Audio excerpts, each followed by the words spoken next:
jangan ngeluh rugi lah, yang rugi itu customer menurut gue sebenarnya. Karena kita yang banyak dirugikan akibat. Iya, kayak bahkan sebelum ada kasus itu pun mereka udah banyak banget ngeluarin kayak aduh ngapain sih ningkatin kualitas masyarakat kita mah.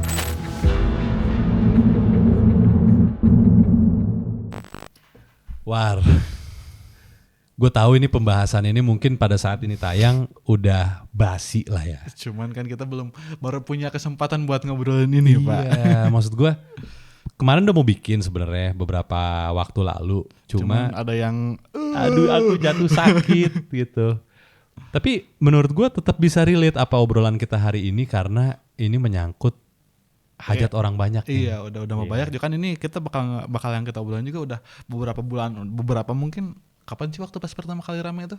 3 minggu lalu kali. Enggak, yang sekarang. Sebelumnya lagi yang oplosan itu udah lama kan. Oh, udah lama. Maksudnya ini pembahasan yang emang udah terlambat, cuman kayaknya masih bisa relate. Betul. Soalnya efeknya pun masih kerasa sampai sekarang, Pak. Justru makin kesini makin berasa, War. Iya, betul. Gitu. Ya kita mau bahas tentang bahan bakar. Ada bahan bakar pokoknya ya. Bahan bakar bensin lah yang lagi langka di sini karena sebenarnya bukan langka sih, tapi pemainnya dia lagi gitu loh. Aduh, goblin COC. Aduh, goblin yang mengambil eliksir. Aduh.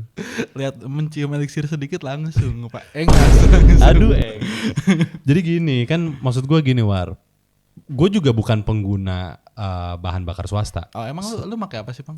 Gue pakai motor tuh bahan bakar gue emang dari dulu gue pakai Pertamina, bensin. Iya, pakai bensin. Iya, karena memang motor tempur. Iya, motor-motor yang udah pokoknya kalau misalkan si bannya udah kempes dikit, isi bensinnya habis ya isi juga. Gitu. Jadi nggak ada masalah, yang penting jalan. Iya. Gitu loh. Bahan bakar bukan menjadi masalah besar buat gue. Tapi kalau gue ya, War ya, kan ada keluarga besar gue kan, mereka rata-rata isinya bensin. Yang dari swasta. Ya, yang oke gitu. Ya sebut saja Shell ya. Pakai Shell untuk mobil. Dan itu berasa banget, War. Gue berasa banget dari Jakarta ke Bandung. Lu tau gak, gue pakai mobil itu cuma berkurang berapa banyak, War? Berapa? 1 bar, War. 1 bar. Bener-bener irit. Terus begitu Shell udah nggak ada, udah sedih pokoknya. Udah dong kita coba, ya udahlah ada. Ya mau bukan coba ya bagaimana lagi, Pak? Ya udah daripada nggak pergi, ya udah deh isi Pertamax gitu kan. Ini kita bicara Pertamax loh ya, bukan Pertalite. Iya. Dan abis berapa? Abis gimana, Pak? Nyampe Bandung tuh 3 bar. Sedap. Itu udah irit loh ya, 3 bar. Udah mode irit 3 bar. Dan memang maksudnya apa perbandingan penggunaan bahan bakarnya irit. Kan gue cuma taunya kata orang pakai swasta lebih irit. Iya, jauh lebih baik katanya, apa ya, kerasa banget kan gitu. Tarikan apa segala macam gue nggak ngerti ya, terus terang aja, tapi begitu gue ngalamin sendiri dan emang beda, War. Beda banget. Ya itu tadi yang 1 bar, yang satu 3 bar. dari masalah kantong pun udah kerasa ya, Pak ya. Beda. Jadi maksudnya mungkin swasta lebih mahal sedikit. Iya. Tapi perbandingan iritnya sejauh itu gitu loh. Maksud gue itu dibawa dengan signifikan banget kualitasnya ya, Pak ya. Sangat signifikan, dan itu sudah dibawa dengan kondisi yang menurut gue bawa santai gitu ya. Belum dibawa ngebut. Lu bisa bayangin gak Pertamax kalau gue dibawa ngebut gimana tuh? Ya paling mau gue ke jalan, Pak. 5 bar. Lu pakai apa, War? Ya kalau gue makanya minyak tanah, Pak. Melar itu. Ya motor kan lu. Bukannya sama ya minyak yang sama yang beda dong. Oh, beda. Yang satu bahan buat ngebakar, yang satu namanya bahan bakar, War. Beda. Nanti udah ini gue ganti lah sama itu minyak Kejora. Bukan minyak Kejora. jelantah. Minyak jelantah. Aduh. Soalnya kayaknya sama-sama aja kayak Pertalite, Pak. Pakai Pertalite kualitasnya. Sama bukan? Enggak lah, bagusan minyak tanah. Oh iya. Kan ada juga di beberapa SPBU yang lo kalau misalkan bawa minyak tanah, lo bisa dapat duit di situ. Jadi buangnya ke Pertamina. Emang iya? Ada, kayaknya emang. Jadi emang sama gitu, Pak. Jadi bahan bakar sama. ada. Lupa gue di mana. Cuman ada kok tempat-tempat yang kita kalau misalkan bawa minyak jelantah, minyak sisa kita buat bekas masak gitu, bisa dijual, Pak. Gue tahu karena gue punya temen yang emang jualan minyak jelantah. Karena memang maksudnya bukan jualan minyak jelantah, dia nampung minyak jelantah dari kafe, dari mana, karena emang katanya bisa entah didaur ulang, bisa entah digunakan bensin. Enggak. Oh, sih. Enggak bisa dioplos. Enggak tahu. Gue enggak tahu kalau bisa dioplos apa enggak. Tapi maksudnya balik lagi soal bahan bakar nih, War ya. Segitu bagusnya bahan bakar swasta. Iya. Ya kan, kualitasnya terjamin apa segala macem. Bahkan sampai yang gue tahu nih, War ya. pelayanan war. Waduh, iya kalau misalkan kayak kan gue kalau ngisi motor pribadi gue nggak pernah kayak pakai yang swasta gitu Pak. Soalnya saya rada miskin Pak. Yang penting jalan. Yang penting jalan pokoknya. Cuman kata teman-teman saya Pak, kayak yang pokoknya anak-anak embers kita Pak, yang satunya motor ekonomi. Gitu. Kata mereka emang jauh, katanya kerasa pokoknya naik ke Lembang gampang langsung terabas paling mogok dikit, bukan salah bensin ya Pak. Cuman ya emang katanya dari tarikannya jauh lebih enak. Tapi gue juga kalau misalkan kan gue mah nggak ngisi ya, cuman pernah gue waktu itu sama ibu gue datang ke Shell atau Vivo gue lupa. Dia kan langsung ditaruh kon di depannya, langsung dielapin. Iya, kaca dibersihin. Kacanya langsung dibersihin gitu Pak. Jadi kita nggak usah ngeluarin 5.000 buat cuci mobil. Iya benar. Kaca dibersihin, kitanya dimandiin war. Oh iya dulu mandiin. Oh iya. Tapi pakai semprotan. Dibaptis. Itu mah udah. Beda konteks. Ada ketahuan. Ya gitu sih, maksud gue pelayanannya emang beda. Dari pas itu tadi lo bilang kan, begitu kita datang ditutup kon, halo gitu. Ya disapa dulu, terus ditutup kon. Ya gue tahu sih Pertamina juga tutup kon, tapi tujuannya biar nggak kabur. Itu biar beda. Kalau memang di Shell, di Vivo itu memang dibersihkan kacanya bagi mobil-mobil yang ada kacanya. Kalau nggak ada kacanya dimandiin. Jadi maksud gue itu dipikirin sama mereka sebagai bentuk pelayanan. Iya, supaya pelanggan-pelanggannya pun merasa nyaman. Iya, terus kalau kalian perhatiin ya teman-teman ya, kalau yang biasa ngisi di Shell, itu pasti lampu lebih terang, warna lebih cerah. Ya, pokoknya vibes-nya positif. Vibes-nya positif, terus nggak ada tuh maksudnya kayak pilar-pilar yang kotor, yang warna-warna putih atau silver terus tiba-tiba jadi kotor terus dibiarin nggak direnovasi. Bukan job desk. Itu direnovasi dan dibersihkan berkala war. Ya, beda maksudnya kalau yang punya kebanggaan bangsa kita itu ya Pertamina itu memang tergantung, ada Pertamina yang bagus. Ya tergantung tempatnya juga pada akhirnya kan Pak. Katanya sih kan tergantung kode depan, ada kode 34, ada kode 31 tergantung. Gue lupa yang mana tapi maksudnya yang kodenya tertentu itu selalu lebih bagus gitu. Kayak emang sih gue juga kalau misalkan ngeliat, kayak lu tau Pertamina yang sini yang di dekat daerah kan Bang. Dikit. Ada pokoknya di sebelah kanan. Jadi lu aja nggak tahu kan di situ ada Pertamina. Saking nggak pernah ngisi. Saking sedihnya Pak. Kenapa di situ? Jadi kayak gimana ya kalau misalkan ngeliatnya, kalau masuk itu vibes-nya itu kayak ini kumuh. Iya pokoknya habis kena meteor Pak. Oh ya? Jadi kayak ya nggak parah-parah juga, cuman beda lah Pak vibes-nya. Jadi kayak bahkan kayaknya orang-orang Bandung pun kayaknya kalau misalkan yang ngelewat ini kayak pada tahu nggak apa kayak SPBU yang di tengah-tengah pasar, terus atau SPBU yang di kan ini itu kayak aduh vibes-nya itu kayak bukan tempat pengisian bahan bakar Pak. Oke. Kan gue pernah loh, yang di mana coba? Gue ngambil motor dari stasiun, terus karena bahan bakar gue dihabisin buat dibawa naik kereta, jadi gue dorong. Oh, kasian banget. Gue dorong sampai pom bensin paling deket dari stasiun itu bukan? Iya yang di sebelah kanan kan? Iya di kanan, jadi gue puter balik. Iya harus puter balik kan? Iya bener. Kan ngedorong, gak usah muter balik lah. Iya kan maksudnya gue nyebrang kan. Oh, kenapa lo gak bawa?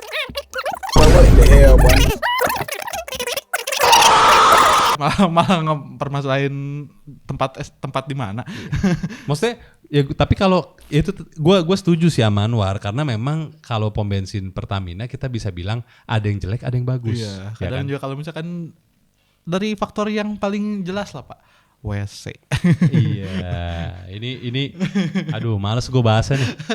Gue ada beberapa pengalaman tidak mengenakan di WC Pertamina. Nemu bayi. janin hitam. Aduh. Nggak, jadi gue pernah ya pulang touring war. Terus kebelet lah. Pas masih muda dong. Masih muda. Belum ada pom bensin swasta. Udah dong, ada pom bensin Pertamina. Udah mau ke toilet, seburuk apa sih toilet Pertamina gitu kan. Begitu gue ke toiletnya war, lampunya mati. Udah kayak horor banget aja. Iya, padahal tuh siang ya. Tapi kumuh dan gelap. Begitu pintu gue buka kok bau ada ninja. Terus gue ngintip kan ke lubang WC-nya, kok nggak ada. Berarti bau dari mana nih? Begitu gue masuk, tau gak lo? Begitu gue masuk, gue mau tutup pintunya, ternyata tanya ada di bawah pintunya. Ada di bawah pintunya, tanya gue langsung mau muntah. Gue lapor sama orang apa? Yang SPBU-nya yang bertugas gitu. Mas itu ada tai mas, gue bilang gitu. Peduli apa saya? Terus dia, oh ya nanti kita panggil orang. Ya udahlah saya pergi aja, saya nggak jadi ke toilet situ gitu. Katanya tapi bang, rumornya kalau misalkan lo buang air di Pertamina suka tiba-tiba ada extra jos pak. Gitu. Ngelawan ya dia, nggak mau disiram. Keluar tangan extra jos. Yang pernah ada itu pengalaman. Itu gue pernah juga. Itu gue pernah juga tuh. Aduh gimana ya, ada cewek gitu kan, lama banget di toilet War. Ketok nih, tok nggak keluar, ada orang katanya gitu kan. Terus temen gue ngetok lagi, ada orang Ju gitu kan. Ya udah tungguin. Kita tungguin bener-bener depan pintunya, malu gitu kan. Dia keluar War, begitu keluar dia cuma nunduk terus lari ke motornya kabur. Terus gue nengok, kenapa mesti lari kabur? Begitu gue buka pintunya nggak disiram War. Ya bagaimana, air juga kagak ada kayaknya. Ternyata nyangkut. Saking banyaknya nyangkut, dia malu kali ya, nggak bisa nyiramnya. Tahu gue apain War? Gue siramin. Oh gue sedot sambil gue siramin karena gue mau pakai. Padahal mah dikumpulin dulu aja pak. Udah lah. Ya itu udah gitu WC-nya jongkok War. Kenapa lu? Enggak, kalau Pertamina kan Pertamina rata-rata WC-nya jongkok. Jarang ada WC duduk. Iya. Gua enggak pernah sih. Gua kayak kalau kebelet ya gue nyarinya enggak mau Pertamina soalnya takut diketok. Gua enggak bisa. Iya, gua enggak bisa kalau misalkan itu harus fokus. Atau gitu tadi gua ketok lu di WC. Bangke lu. Nah, tapi lu udah pernah belum ke WC yang WC swasta? Belum pernah gue. Nah, ini gue punya pengalaman menarik nih War. Menariknya baik atau buruk? Baik. Apa lah. Baik. Ini bener-bener di luar dugaan gue gitu. Maksudnya dengan pengalaman gue di Pertamina WC-nya kayak begitu. Terus tiba-tiba satu hari gue lagi naik mobil, kebelet lah gue. Terus teman-teman gue yang di mobil bilang nih cewek-cewek, Bang Juan kebelet. Itu aja ke toilet di sini aja. Oh. Kencing di sini, nya di sana. Bang Juan ini aja Bang ke toilet Vivo, bersih banget Bang, bagus. Sebagus apa sih WC kayak ada tingkatannya ya Pak ya. Gua nggak pernah kebayang bahwa WC pom bensin lo nyamperin suatu tempat buat ke WC gitu ya Pak ya. Beneran. Gue bener-bener kebelet, gue cari Vivo jaraknya 10 menit dari gue. Jadi gue nahan tuh 10 menit War. Instead gue turun di pom bensin atau di Indomart, Alfamart, gue bener-bener nyari si Vivo itu. Karena udah penasaran ya Pak. Karena penasaran dan katanya, please Bang di situ Bang, bagus. Di Vivo mana? Semua Vivo. Datanglah gue ke Vivo itulah, ada tempat parkir, gue parkir War. Langsung lari ke toilet, cuma ada 2 bilik, kecil nggak gede, mungkin cuma 1,5 kali 1,5 gitu biliknya, 1,5 kali 2 gitu, kecil lah. Tapi begitu lo masuk, bener-bener well prepare. Waduh. Pewanginya. Udah ada siapan ini untuk Bang Juan gitu. Happy honeymoon. Aduh. Jadi honeymoonnya di WC dong. Jadi ada exhaust fan-nya. Iya. Ada tisu roll. Iya. Bidetnya bersih, penyemprotnya. Nggak ada tuh tokai-tokai nempel apa segala macam. WC-nya putih ya putih. Nggak ada kangkung. Nggak ada kangkung, biji cabai, jagung nggak ada. Terus udah gitu dia pakai dekorasi yang ubinnya itu War, yang ubin marmernya itu tinggi. Jadi maksudnya nggak, vibe-nya tuh kayak bukan WC asal jadi. Iya, udah dipertimbangkan. Bertimbangkan, terus toiletnya lampunya terang. Begitu gue selesai, gue mau cuci tangan, di wastafelnya itu udah kayak wastafel hotel tuh, kalau wastafel cafe, wastafel hotel Iya. Kacanya bulat. Oh iya. Ada lampunya. Pokoknya instagramable banget lah ya. Instagramable dah pokoknya. Gue nggak nyangka bahwa itu adalah toilet pom bensin. Vibe-nya beda banget. Katanya Shell juga bagus, tapi mungkin yang gue tahu Shell nggak didekor gitu. British Petroleum juga atau BP tuh nggak sampai segitunya. Gitu. Oh BP gue kira Bambang Pamungkas. Bukan, itu main bola. Gitu sih. Itu toiletnya ya. Iya. Cuman kan kayak ya emang beda banget lah.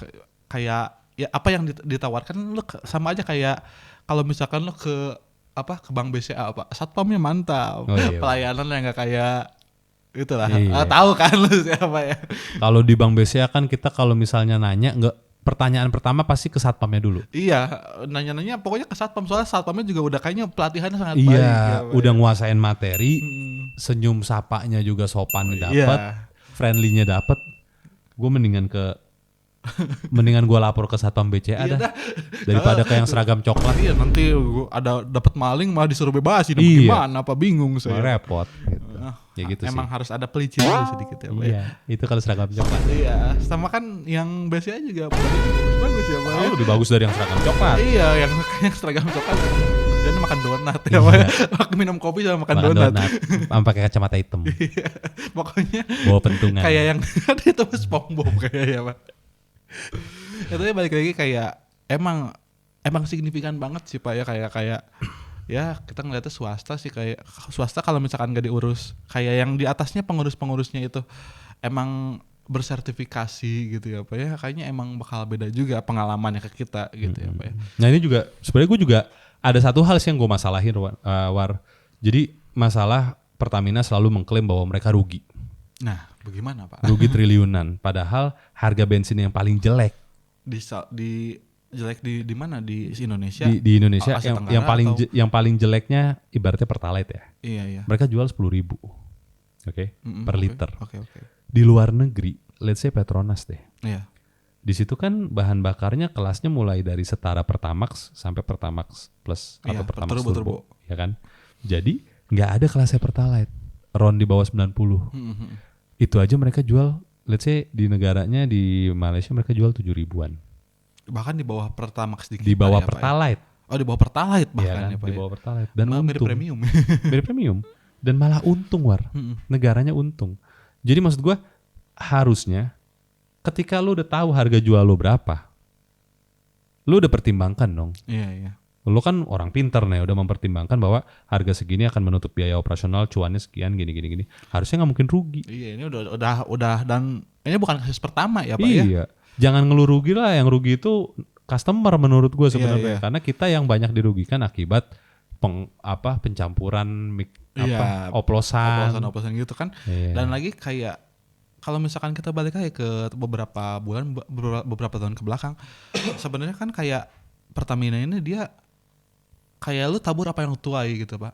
Iya kan, jadi kayak ini masyarakat udah pada nggak percaya. Betul. Udah nggak percaya lagi sama Pertamina karena ada kasus oplosan kemarin ya Pak ya. Betul. Dan pada akhirnya mereka pada kabur ke swasta. Betul. Meskipun harganya lebih mahal. Betul. Nah, mereka Pertamina kayak waduh, konsumen kita berkurang nih. Aduh, ya apa yang harus kita lakukan? Kalian harus beli dari saya, Pak. Bukannya meningkatkan perbaikan. Iya, bukan yang memperbaiki, cuman potong aja jalur orang lain kayak akhirnya gitu. Lawan kita singkirkan. Iya, dan lagi kan kayak sebenarnya bahkan sebelum dari oplosan pun Pertamina udah banyak banget kayak kan harga-harga swasta nggak boleh di bawah Pertamina. Iya, kayak bahkan sebelum ada kasus itu pun mereka udah banyak banget ngeluarin peraturan-peraturan yang ngebuat swasta terpuruk gitu Pak. Iya, pokoknya mati langkah lah. Iya, mati langkah, dan swasta masih bertahan, dan pada akhirnya masyarakat kehilangan kepercayaan kepada Pertamina dan pada akhirnya mereka pergi ke swasta. Betul. Udah pergi, gimana supaya mereka kembali lagi pada kita Pak? Bagaimana caranya? Kita stop swastanya. Iya, kita stop swastanya. Jauh lebih mudah kan. Kayak aduh ngapain sih ningkatin kualitas masyarakat kita mah paling nggak tahu apa bedanya RON 86 sama RON 92, campurin aja lah dari RON 70. Ya maksud gue betul itu, bahwasannya orang melari ke swasta itu karena nyari kualitas. Iya. Ada harga, ada kualitas. Dan nyari kepercayaan juga ya. Iya, Pak. walaupun sebenarnya kalau kita bilang bahan bakar yang swasta jual di sini itu lebih mahal daripada di negara-negara lain karena regulasi nggak boleh lebih murah dari Pertamina. Iya. Tuh masyarakat tetap percaya sama swasta karena tahu ini nggak akan ngerusak mesin saya. Iya. Gitu loh. Ini akan irit, ini akan dalam jangka panjang akan menguntungkan saya. Jadi nggak ada masalah saya pakai Shell, pakai BP, Iya, pakai Vivo. Kayak secara nggak langsung apa yang para swasta ini jual itu bukan sekedar bensin Pak, tapi rasa percaya. Betul. Supaya masyarakat pun pada akhirnya bener kan balik lagi ke swasta lagi. Karena ya kayak yang kita sebutin tadi Pak, kayak kasus mobil elu, kayak teman kita yang ember-ember. Jadi kan mereka juga merasa wah ini ada kayak benar-benar ada first hand witness lah Pak ya. Yeah. Jadi kayak benar-benar mereka itu ngerasain saya kayaknya kemarin make Pertamax kayaknya nggak begini deh. Dan sebenarnya ngedengar oplosan gitu ya Bang. Kan motor gue juga dibawa pakainya Pertamax terus ya Pak ya. pantas aja gue kalau misalkan ngeliat-liat, ini ada nanah di gitu. Oh ya? Enggak lah, udah karatan banget pokoknya tangki bensin gue apa kalau misalkan lu lihat. Iya maksudnya tangki bensin kita nggak pernah kemasukan air. Iya nggak pernah kemasukan air. Tapi kenapa tangki bensin motor gue yang nggak pernah kemasukan air itu tiba-tiba sedih lah kondisinya. Berkarat gitu loh. Jadi kan ada yang dipertanyakan, cuman ya gue mah kayak gue sebenarnya kalau misalkan ditanya kenapa gue pakai Pertamax daripada Pertalite, kayak sebenarnya gue mah jujur-jujuran aja, gue pakai Pertamax bukan karena gue tahu wah ini bagus banget buat motor gue, enggak, cuman gue pakai Pertamax itu karena gue nggak mau ngantri, Pak. Iya. Jujurnya kayak gitu. Karena malas ngantri aja, nggak worth it menurut gue. Gue nambahin 2.000, oke lah, gue kayak supaya gue beli waktu sedikit pakai 2.000 itu, cuman kayak setelah gue tahu, setelah ada kasus kemarin, jadi ada sedikit gedek Pak di hati saya Pak. Kan kayak Pertamax sebenarnya disubsidi gak sih? Enggak. Iya, Pertamax gak disubsidi, ini pakai duit pribadi gue supaya gue lebih cepet lah, kasarnya begitu. Kenapa lo curangin juga? Iya, gitu kenapa dicurangin juga Pak? Bukannya kita bilang bahwa kalau subsidi nggak apa-apa curang ya, enggak. Tapi maksudnya lu udah lah yang disubsidi lu curangin. Apalagi yang nggak disubsidi, kenapa lu curangin juga? Gitu. Kita kan nggak salah apa-apa gitu loh. Ngerti gue. Tuh udah habis kali ya, lu mending diisi dulu. Aduh, nantilah. Pelayan. Abok-abok. Ya gitu sih, maksudnya ada banyak ketidakpuasan. Kayak kemarin gue liat juga berita, gue kan penasaran ya, setelah bahan bakar swasta ini menghilang dari peredaran di Indonesia, lantas bagaimana kendaraan-kendaraan yang sudah biasa mengisi bahan bakar swasta, kayak misalnya motor besar, motor gede, moge-moge yang biasanya ada wik-wuk, mobil tetot-tetot tuh, yang mobil pejabat ya kan, mobil-mobil mewah atau sports car yang biasa isi bahan bakar yang bersih. Iya. Terus bagaimana kalau mereka harus isi bahan bakar yang kotor kayak Pertamina? Dan ternyata gue langsung ketemu artikelnya. Langsung mogok gimana Pak? Iya, jadi ada sebuah mobil Lexus sedap RX 300. Mobil-mobil di apa? Need for Speed ya Pak ya? Wow, dia bukan mobil sedan sih, dia kayak SUV maaf. Tapi aku nggak tahu. Dia kayak Fortuner tapi versi mewahnya lagi gitu. Iya. RX 300 itu setahu gue harganya udah miliaran lah. Terus nggak ada pilihan kan, dia isi mau lah. Nggak mau ya Pak? Pakai Pertamax. Gimana tuh? Langsung mogok diisi Pertamax loh. Maksud gue bukan diisi Pertalite ya. Iya. Langsung mogok, terus dia langsung komplain ke pihak Pertaminanya. Akhirnya sama pihak Pertamina menggandeng bengkel Lexusnya untuk mencoba mencari solusi terbaik. Jadi menurut gua nggak mungkin tiba-tiba beralih ke bahan bakar Pertamina langsung mogok kalau bahan bakarnya bersih, Iya. Jangan-jangan emang ada kotoran atau ada permainan dari oknumnya. Jangan-jangan masih dioplos lagi kan gitu. Iya, sehingga terjadi yang katanya kan misalnya dioplos etanol tuh wajar, masih boleh sampai batas berapa persen. Tapi mungkin kandungannya bukan etanol aja kali. Iya, ada tambahan-tambahan kayak mungkin ada biang parfum, MSG kan kita tahu ya. Tambahkan micin, tambahkan garam, kan kita nggak tahu. Atau jangan-jangan ada wangi-wanginya, kan mana tahu maksud gua. Wangian. Kayak oli samping bunganya ya Pak. Kayak oli samping gitu kan. Maksud gua akhirnya membuat mobil sampai bisa mogok karena gue juga mengalami sendiri. Gue mobil nyokap gue waktu itu Karimun cuy. Karimun yang tahan banting segitunya Tiba-tiba waktu itu ngisi bensin di Bekasi. Mati mobilnya. Begitu diderek ke bengkel langganan gua, diperiksa tangkinya, katanya ada airnya. Buset. Enggak, ini baru isi bensin. Ternyata kita dapat kabar besoknya, semua kendaraan yang ngisi di pom bensin itu emang mogok semua. Itu kena semua. Itu pom bensinnya gua buka aja nih ya, di dekat stasiun Bekasi waktu itu. Kejadiannya udah berapa tahun yang lalu. Maksudnya ini udah bukan baru-baru ini kejadian 2025 Iya, bahkan sebelum-sebelumnya berapa tahun gitu lalu pun tuh udah pernah terjadi kasus di Pertamina di pom bensin seperti itu. Entah oknum, entah memang dari sananya nggak bagus, gue nggak tahu. Cuman kan kayak yang kemarin terbongkar itu, yang kayak oplosan itu pun dia terbongkar itu setelah beberapa tahun sih, kita kan nggak tahu ya Bang ya, maksudnya permainan kotornya baru ketahuan. Ini baru ketahuan sekarang gitu. Ini mungkin udah beberapa tahun, jadi kayak karena udah banyak banget tuh, kayaknya mereka juga mulai rakus Pak. Yang awalnya ngoplosnya masih oke, masih gak apa-apa lah. Jadi jorok. Tiba-tiba langsung air gitu kan. Jadi pada akhirnya kena kan gitu. Jadi kita pun gak tahu berapa tahun itu udah berlalu semenjak permainan-permainannya. Jadi kita pertanyaannya adalah kapan Pertamina pernah bersih?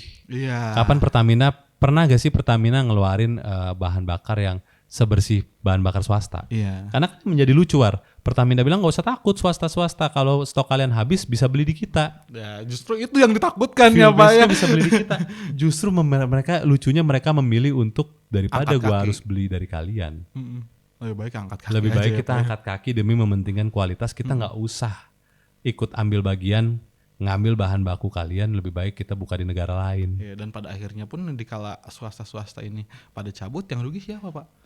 Ya, Orang-orang negara di kita. sekitarnya juga kan. Kayak itu lapangan pekerjaan buat mereka, apa bukan pada akhirnya angka lagi gimana ini pengangguran nih gimana katanya. Iya. 19 juta katanya sudah disiapkan lapangan pekerjaan. Ini malah disiapkan lapangan pengangguran. Bagaimana?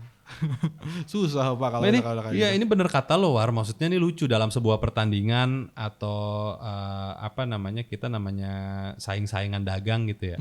Yang kita kedepankan kan kualitas, Iya. integritas, kualitas gitu kan, kepercayaan masyarakat. Iya, betul. Apalagi nih badan usahanya punya negara. Iya.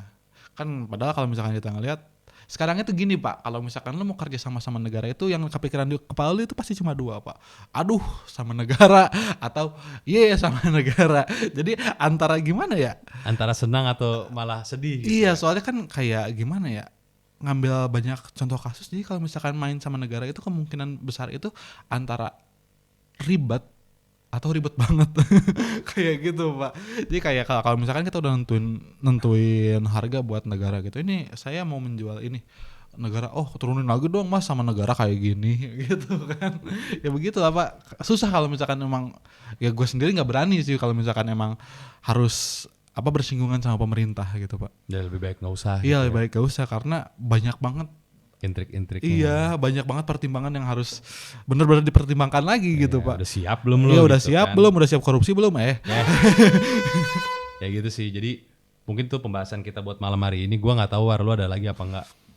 Gue sih menurut gua yang gue mau sampein malam ini tuh bener-bener cuma unek-unek dari Bener-bener pembicaraan rakyat jelata iya, doang. dari kita rakyat jelata yang ada gak sih hal yang bener-bener bermanfaat yang disiapin negara buat kita? Kayak yang nggak dimainin gitu. Lu kayak gini kan kita itu harus melihat dari sudut pandang pemerintah, Pak. Apa tuh? Kan kayak misalkan gini, ini gimana sih pemerintah ini banjir gimana banjir? Nih di daerah Kopo nih jalan Jardek ini banjir, tolongin dong pemerintah. Kalian diam dulu rakyat. Kalian itu harusnya diam, itu sebenarnya banjir itu sengaja nggak kita benerin. Kenapa? Supaya kalian punya lapangan pekerjaan di situ, Pak. Supaya kalian bisa ngedorong yang mogok-mogok. Nah itu lapangan pekerjaan. Itu sebenarnya jadi ojek payung. Iya, gitu jadi ojek payung itu sebenarnya pemerintah sudah mengkalkulasikan, sudah memikirkan dengan matang, Pak. Pokoknya kalau misalkan kalian ngelihat banjir atau kayak gimana, kalian jangan ngelihat sisi negatifnya, lihat positifnya.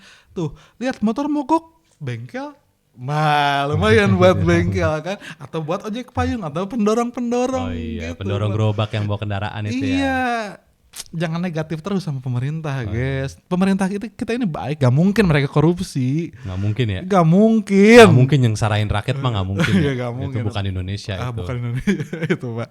Iya. Pokoknya kayak gitu ya intinya. Aduh, cuma mimpi. Kita pokoknya kalau sama lah, kalau misalkan kalau gini Pak. Gue kalau misalkan ngelihat sekarang yang ngelihat pemerintah itu kayak ngelihat Kopo, Pak. Kopo. Iya, ngelihat Kopo. Lu kalau misalkan ngelewat Kopo, ngelihat aduh macet. Lu nggak akan ngelihat Kopo macet, gak akan aduh macet. Pak, lu langsung yang ngelewati kepala lu, Kopo gitu, Pak. Sama kalau misalkan ngelihat pemerintah, aduh ini ada korupsi, aduh ini tambang nikel, aduh udah nggak udah nggak gitu, heran ya. Iya, gak heran. Udah maklum ya. Nah, mungkin ada lagi nggak dari lu, Bang? Udah sih kalau gue maksudnya nggak tahu kalau teman-teman yang lain gimana, kesiksa gak dengan nggak ada bahan bakar swasta sekarang nih. Apakah terus kalian akhirnya yaudah deh mau nggak mau gue ngambil yang Pertamina. Iya, kan kayak banyak banget meme-nya Bang, kayak aduh si swasta ini pun kayak mereka pusing gitu Pak, mereka pusing Pak.